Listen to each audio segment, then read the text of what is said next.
1 घंटे के अंदर अंदर 20 तेज रफ्तार सवार रवाना कर दिए गए। उनका रहनुमा ये मुहाफिज था और कमांडर अली बिन सुफियान का एक नायब जाहिदीन था। इन सवारों में फखरुल मिस्री को अली बिन सुफियान ने खास तौर पर शामिल किया था। ये फख्र की ख्वाहिश थी कि उसे बालियान और मूबी के ताक़ुब के लिए भेजा जाए। ये तो ना अली बिन सुफियान को इल्म था ना फखरुल मिस्री को कि जिनके ताक़ुब में सवार जा रहे हैं वो बालियान, मूबी और उनके 6 वफादार साथी हैं। उधर से ये 20 सवार रवाना हुए, जिनमें 21वां उनका कमांडर था। उनका हदफ लड़कियां थीं और उन्हें छुड़ा कर ले जाने वाले। उधर से सलीबियों के 20 कमांडो आ रहे थे, जिनमें 21वां उनका कमांडर था। उनका भी हदफ यही लड़कियां थीं, मगर उनकी कमजोरी ये थी कि वो पैदल आ रहे थे।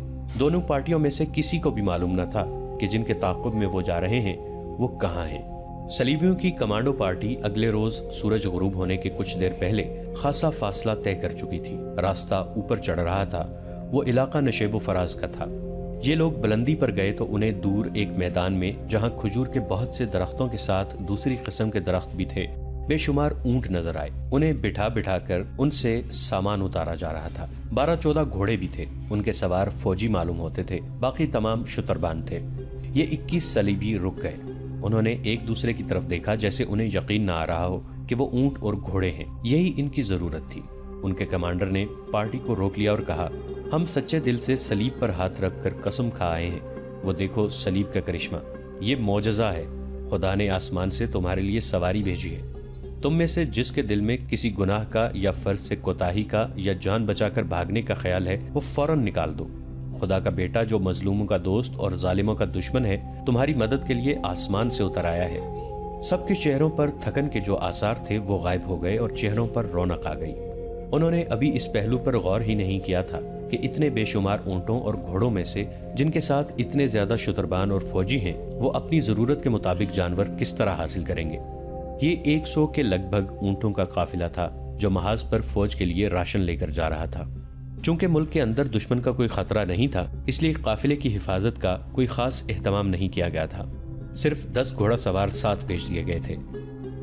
लड़कियों को जिस रात आजाद कराया गया था, उससे अगली रात वो एक जगह रुके हुए थे। बालियान ने मूबी से कहा कि हम 7 मर्द हैं और तुम 7 लड़कियां हो। मेरे इन 6 दोस्तों ने मेरा साथ बड़ी दयानतदारी से दिया है। मैं उनकी मौजूदगी में तुम्हारे साथ रंगरलियां मनाता रहा, फिर भी वो नहीं बोले। अब मैं इन्हें इनाम देना चाहता हूँ। तुम एक एक लड़की मेरे एक एक दोस्त के हवाले कर दो और उन्हें कहो कि ये तुम्हारी वफादारी का तोहफा है। ये नहीं हो सकता, मूबी ने गुस्से से कहा। हम फाहिशा नहीं हैं। मेरी मजबूरी थी कि मैं तुम्हारे हाथ में खिलौना बनी रही। ये लड़कियां तुम्हारी खरीदी हुई लौंडियां नहीं हैं। मैंने तुम्हें किसी वक्त भी शरीफ लड़की नहीं समझा। बालियान ने शाहाना जलाल से कहा, तुम सब हमारे लिए अपने जिस्मों का तोहफा लाई हो। ये लड़कियां मालूम नहीं कितने मर्दों के साथ खेल चुकी हैं, इनमें से एक भी मरियम नहीं। हम अपना फर्ज पूरा करने के लिए जिस्मों का तोहफा देती हैं। मूबी ने कहा, हम अयाशी के लिए मर्दों के पास नहीं जाती। हमें हमारी कौम और हमारे मजहब ने एक फर्ज सौंपा है।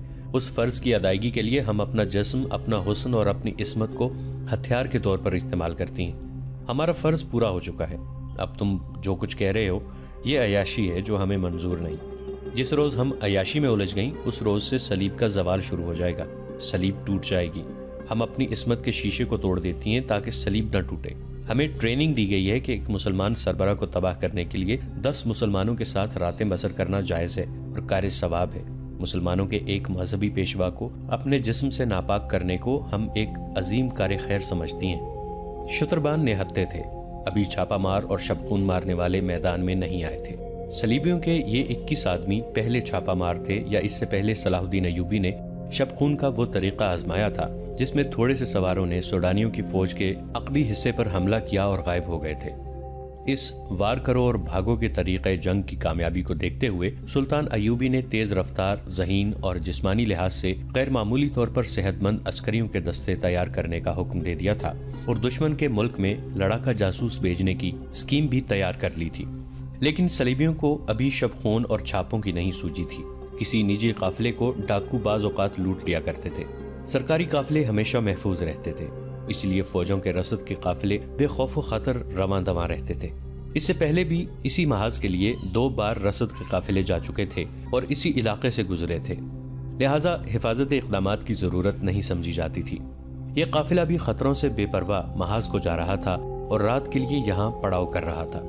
इससे थोड़ी ही दूर काफिले के लिए बहुत बड़ा खतरा आ रहा था। सलीबी कमांडर ने अपनी पार्टी को एक नशेब में बिठा लिया और 2 आदमियों से कहा कि वो जाकर ये देखें कि काफिले में कितने ऊंट, कितने घोड़े और कितने मुसल्लह आदमी और खतरे क्या क्या हैं। फिर वो रात को हमला करने की स्कीम बनाने लगा। उसके पास हथियारों की कमी नहीं थी, जज्बे की भी कमी नहीं थी। हर एक आदमी जान पर खेलने को तैयार था। निस्फ शब से बहुत पहले वो 2 आदमी वापस आए जो काफिले को करीब से देखने गए थे। उन्होंने बताया कि काफिले के साथ 10 मुसल्लह सवार हैं जो एक ही जगह सोए हुए हैं। घोड़े अलग बंधे हैं, शुतरबान टोलियों में बंटकर सोए हुए हैं। सामान में ज्यादातर बोरियां हैं। शुतरबानों के पास कोई हथियार नहीं। ये बड़ी अच्छी मालूमात थी। काम मुश्किल नहीं था। काफिले वाले गहरी नींद सोए हुए थे। 10 अस्करियों की आंख भी न खुली कि तलवारों और खंजरों ने उन्हें काट कर रख दिया। सलीबी छापामारों ने यह काम इतनी खामोशी और आसानी से कर लिया कि बेशतर शुतरबानों की आंख ही न खुली, और जिनकी आंख खुली वो समझ ही न पाए कि ये क्या हो रहा है। जिसके मुंह से आवाज निकली वो उसकी जिंदगी की आखिरी आवाज साबित हुई। छापामारों ने शुतरबानों को हरासा करने के लिए चीखना शुरू कर दिया। सोए हुए शुतरबान घबरा और हड़बड़ा कर उठे। ऊंट भी बिदक कर उठने लगे। सलीबियों ने शुतरबानों का कत्लेआम शुरू कर दिया। बहुत थोड़े भाग सके। सलीबी कमांडर ने चिल्ला कर कहा, ये मुसलमानों का राशन है, तबाह करो और ऊंटों को भी हलाक कर दो। उन्होंने ऊंटों के पेटों में तलवारें घोंपनी शुरू कर दी। ऊंटों के वावेले से रात कांपने लगी। कमांडर ने घोड़े देखे, 12 ही थे, 10 सवारों के लिए और 2 फालतू। उसने 9 ऊंट अलग कर लिए। सूरज तुलू हुआ तो पड़ाव का मंजर बड़ा भयानक था। बेशुमार लाशें बिखरी हुई थीं। बहुत से ऊंट मर चुके थे। कई तड़प रहे थे, कुछ इधर उधर भाग रहे थे। हर तरफ खून ही खून था। जिधर निगाह जाती थी ऊंट मरे हुए या तड़पते नजर आते थे। राशन की बोरियां फटी हुई थीं। आटा और खाने का दीगर सामान खून में बिखरा हुआ था। 12 के 12 घोड़े गायब थे और वहां कोई जिंदा इंसान मौजूद नहीं था। छापामार दूर निकल गए। उनकी सवारी की जरूरत पूरी हो गई थी। अब वो तेज रफ्तारी से अपने शिकार को ढूंढ सकते थे। शिकार दूर नहीं था।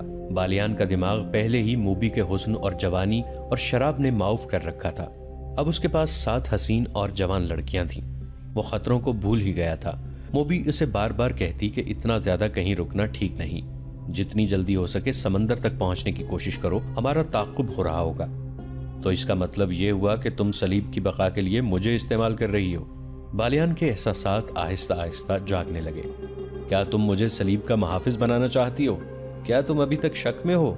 मूबी ने कहा, तुमने सलीब के साथ क्यों दोस्ती की है? सलाहुद्दीन अयूबी की हुक्मरानी से आजाद होने के लिए। बालियान ने कहा, सलीब की हिफाजत के लिए नहीं। मैं मुसलमान हूं, लेकिन इससे पहले मैं सुडानी हूं। मैं सबसे पहले सलीबी हूं। मूबी ने कहा, ईसाई हूं और उसके बाद उस मुल्क की बेटी हूं जहां मैं पैदा हुई थी। मूबी ने उसका हाथ अपने हाथ में लेकर कहा, इस्लाम कोई मजहब नहीं, इसीलिए तुम अपने मुल्क को इस पर तरजीह दे रहे हो। ये तुम्हारी नहीं, तुम्हारी मजहब की कमजोरी है। तुम मेरे साथ समंदर पार चलो तो मैं तुम्हें अपना मजहब दिखाऊंगी। तुम अपने मजहब को भूल जाओगे। मैं इस मजहब पर लानत भेजूंगा जो अपनी बेटियों को गैर मर्दों के साथ रातें बसर करने और शराब पीने पिलाने को सवाब का काम समझता है। बालियान अचानक बेदार हो गया। उसने कहा, तुमने अपनी इस्मत मुझसे नहीं लुटाई बल्कि मेरी इस्मत लूटी है। मैंने तुम्हें नहीं बल्कि तुमने मुझे खिलौना बनाए रखा है। एक मुसलमान का ईमान खरीदने के लिए इस्मत कोई ज्यादा कीमत नहीं। लड़की ने कहा, मैंने तुम्हारी इस्मत नहीं लूटी, तुम्हारा ईमान खरीदा है, मगर तुम्हें रास्ते में भटकता हुआ छोड़कर नहीं जाऊंगी। तुम्हें एक अजीम रोशनी की तरफ ले जा रही हूं जहां तुम्हें अपना मुस्तकबिल और अपनी आखिरत हीरों की तरह चमकती नजर आएगी। मैं उस रोशनी में नहीं जाऊंगा, बालियान ने कहा। देखो बालियान, मूबी ने कहा, मर्द, जंगजू मर्द वादे और सौदे से फिरा नहीं करते।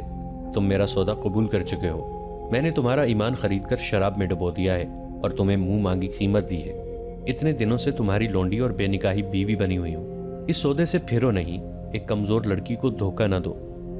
तुमने मुझे वो अजीम रोशनी यहीं दिखा दी है जो तुम मुझे समंदर पार ले जाकर दिखाना चाहती हो।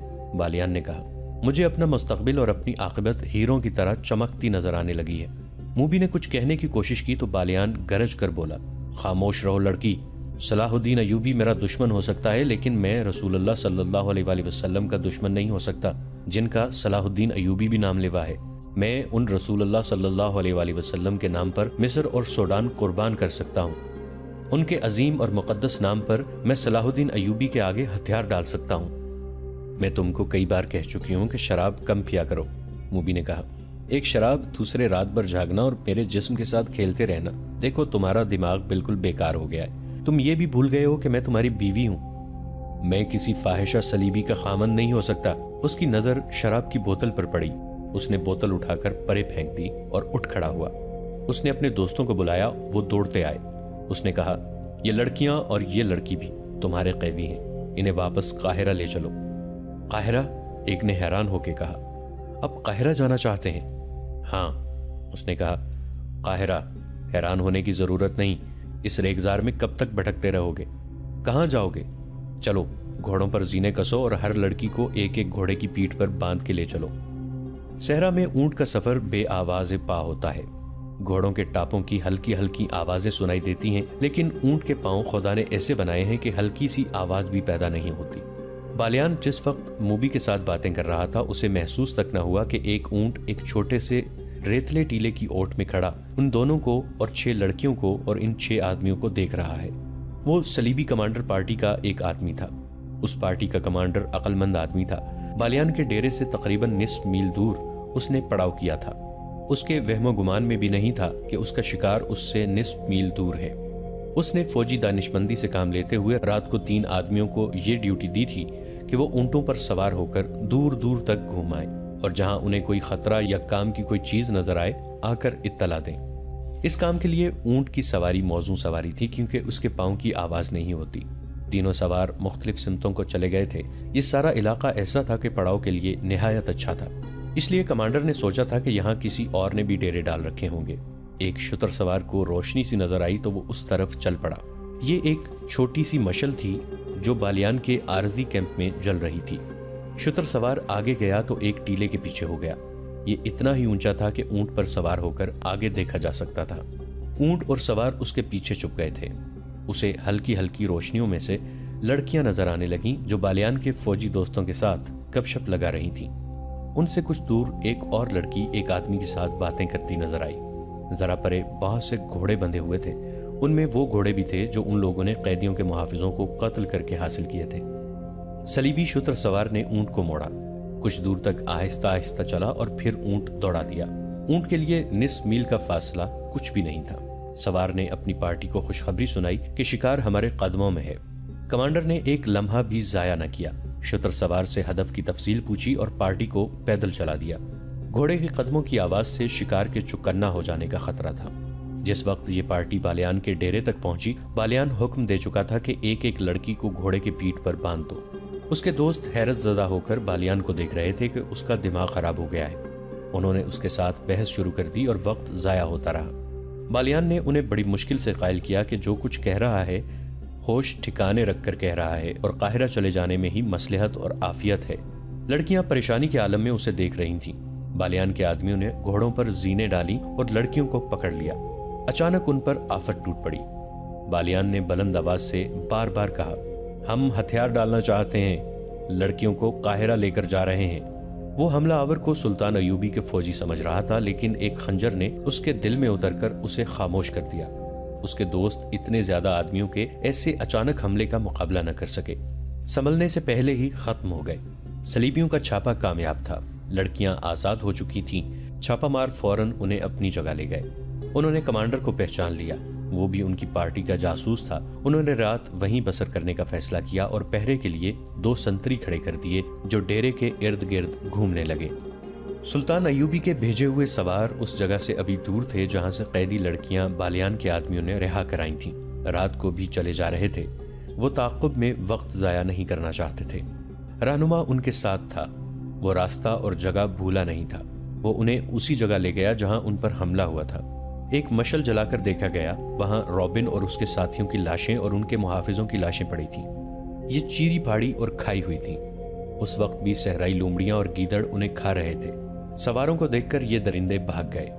दिन के वक्त उन्हें गिद्ध खाते रहे थे। मुहाफिज अपने कमांडर को उस जगह ले गया जहां उसने घोड़ा खोला था।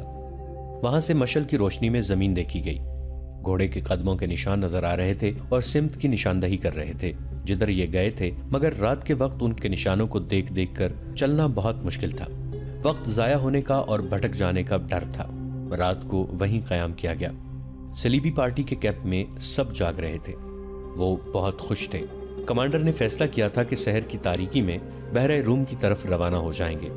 उस वक्त मेघना नामरियूस ने कहा कि मकसद अभी पूरा नहीं हुआ, सलाहुद्दीन अय्यूबी को कत्ल करना बाकी है। कमांडर ने कहा कि ये उस सूरत में मुमकिन था कि वो लड़कियों के पीछे काहिरा चले जाते। अब वो काहिरा से बहुत दूर हैं, इसलिए कत्ल की मुहिम खत्म की जाती है। ये मेरी मुहिम है जिसे मौत के सिवा कोई खत्म नहीं कर सकता। मेघना नामरियूस ने कहा, मैंने सलाहुद्दीन अय्यूबी को कत्ल करने का हलफ उठाया था। मुझे एक साथी और एक लड़की की जरूरत है।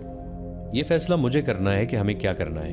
कमांडर ने कहा, सब पर फर्ज है कि मेरा हुक्म माने। मैं किसी के हुक्म का पाबंद नहीं। मेघना नामरियूस ने कहा, तुम सब खुदा के हुक्म के पाबंद हो। कमांडर ने उसे डांट दिया। मेघना नामरियूस के पास तलवार थी। वो उठ खड़ा हुआ और कमांडर पर तलवार सौंप ली। उसके साथी दरमियान में आ गए। मेघना नामरियूस ने कहा, मैं खुदा का धुतकारा हुआ इंसान हूँ। मैं गुनाह और बेइंसाफी के दरमियान भटक रहा हूँ। क्या तुम जानते हो मुझे 30 सालों के लिए कैद खाने में क्यों किया गया था?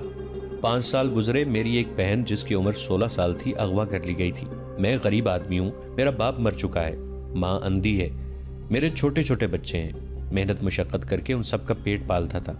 मैंने गिरजे में सलीब पर लटके हुए यीशु मसीह के बुत से बहुत दफा पूछा था कि मैं गरीब क्यों हूँ। मैंने कभी गुनाह नहीं किया। मैं दयानतदारी से इतनी मेहनत करता हूँ, मगर मेरे कुंबे के पेट फिर भी खाली रहते हैं। मेरी माँ को खुदा ने क्यों अंधा किया है? यीशु मसीह ने मुझे कोई जवाब नहीं दिया। और जब कमारी बहन अगवा हो गई तो मैंने गिरजे में जाकर कमारी मरियम की तस्वीर से पूछा था कि मेरी कमारी बहन के कमारेपन पर तुझे क्यों तरस नहीं आया? वो मासूम थी, उस पर खुदा ने यह जुल्म किया था कि उसे खूबसूरती दे दी थी। मुझे यीशु मसीह ने भी कोई जवाब नहीं दिया। मुझे कमारी मरियम ने भी कोई जवाब नहीं दिया। एक रोज मुझे एक बहुत ही अमीर आदमी के नौकर ने बताया कि तुम्हारी बहन इस अमीर आदमी के घर में है। वो अय्याश आदमी है, कमारियों को अगवा कराता है, थोड़े दिन उनके साथ खेलता है और उन्हें कहीं गायब कर देता है, लेकिन वो आदमी बादशाह के दरबार में बैठता है।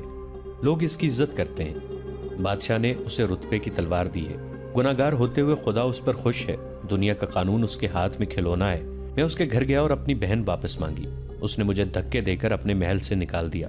मैं फिर गिरजे में गया, यीशु मसीह के बुत और कमारी मरियम की तस्वीर के आगे रोया, खुदा को पुकारा। मुझे किसी ने जवाब नहीं दिया। मैं गिरजे में अकेला था। पादरी आ गया, उसने मुझे डांट कर गिरजे से निकाल दिया। कहने लगा, यहाँ से 2 तस्वीरें चोरी हो चुकी हैं, निकल जाओ वरना पुलिस के हवाले कर दूंगा। मैंने हैरान होकर उससे पूछा, क्या ये खुदा का घर नहीं है? उसने जवाब दिया, तुम मुझसे पूछे बगैर खुदा के घर में कैसे आए? अगर गुनाहों की माफी मांगनी है तो मेरे पास आओ, अपना गुनाह बयान करो, मैं खुदा से कहूंगा कि तुम्हें बख्श दे। तुम खुदा से बराह रास्त कोई बात नहीं कर सकते। जाओ, निकलो यहाँ से। और मेरे दोस्तों, मुझे खुदा के घर से निकाल दिया गया। वो ऐसे लहजे में बोल रहा था कि सब पर सन्नाटा तारी हो गया। लड़कियों के आंसू निकल आए। सहरा की रेत के सकूत में उसकी बातों का असर सब पर तिलिस्म बनकर तारी हो गया। वो कह रहा था, मैं पादरी को, यीशु मसीह के बुत को, कमारी मरियम की तस्वीर को और उस खुदा को जो मुझे गिरजे में नजर नहीं आया, शक की नजरों से देखता निकल आया था। घर गया तो अंधी माँ ने पूछा, मेरी बच्ची आई कि नहीं?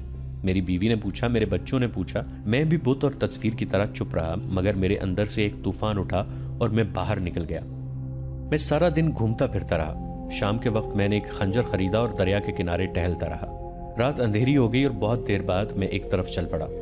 मुझे उस महल की बत्तियां नजर आईं जहां मेरी बहन कैद थी। मैं बहुत तेज चल पड़ा और उस महल के पिछवाड़े चला गया। मैं इतना चालाक और होशियार आदमी नहीं था, लेकिन मुझ में चालाकी आ गई। मैं पिछले दरवाजे से अंदर चला गया। महल के किसी कमरे में शोर शराबा था। शायद कुछ लोग शराब पी रहे थे। मैं एक कमरे में दाखिल हुआ तो एक नौकर ने मुझे रोका। मैंने खंजर उसके सीने पर रख दिया और अपनी बहन का नाम बताकर पूछा कि वो कहाँ है। नौकर मुझे अंदर सीढ़ियों से ऊपर ले गया और वो एक कमरे में दाखिल करके कहने लगा कि यहाँ है। मैं अंदर गया तो मेरे पीछे दरवाजा बंद हो गया। कमरा खाली था। दरवाजा खुला और बहुत से लोग अंदर दाखिल हो गए। उनके पास तलवारें और डंडे थे। मैंने कमरे की चीजें उठाकर उन पर फेंकनी शुरू कर दी।